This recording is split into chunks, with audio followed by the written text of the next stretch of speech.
After we have seen there, it seems like it's going to, the plot will put us at the beginning of this madness. What can we expect? It's a really interesting point of view. We have seen this in the comics or the series. Can you explain this a bit to us? Sure.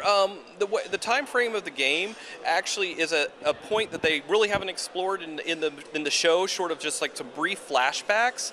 It actually takes place in the immediate weeks right after the Walker's kind of apocalypse happens. You know, if you're familiar with the show, Rick Grimes is still in a coma, and you assume the role of Daryl, and you're in northern Georgia, and you're having to travel across Georgia to get to this military safe zone. And so it's kind of a, takes place before the show line.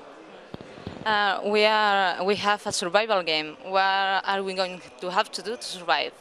Well, you're actually going to have to do a lot to survive. You have a car, or you can find different vehicles throughout the game, and you need to maintain the vehicles. We can do your car can conceivably break down. You'll have to have gas, to keep it running. You also have, you can find other people in the world and survivors, which will give you some benefits. But at the same time, you have to find food to keep those guys happy and alive.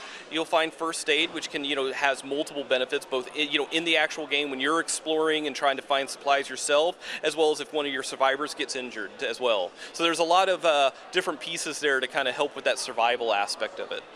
Can you explain to us a little about the zombies AI? The zombie AI? Okay, well, the walkers in the game are actually really cool. They're one of my favorite parts, and we have a lot of really talented programmers, actually working on the AI. Because if you think about most games, you've got a guy ducking behind a table and shooting at you, and walkers are kind of like, I see you, I want to eat you, that's all they want to do. So what we had to do was make them really environmentally aware, so they can see you, they can smell you, they can hear you, they definitely want to grab you, and they certainly want to eat you. So it's like, if you shoot a gun, that's like the worst thing you can do in our game, because even though it's more powerful, you just alerted all the guys who just might be around the corner. They might turn around and go, hey, there's something over here, and they'll wander around, and hey, there you are with your back to them, and they'll just grab you and latch on, and that's not a good thing. No, it isn't. We have two main characters in this game. Can we play co-op, or will be able to play co-op? Presently, the game's single player, and the reason for that is we really wanted to focus in on that deeper storyline, and a single player experience really lets us do that. So, as you play Daryl as you go across country. It seems like a really interesting game.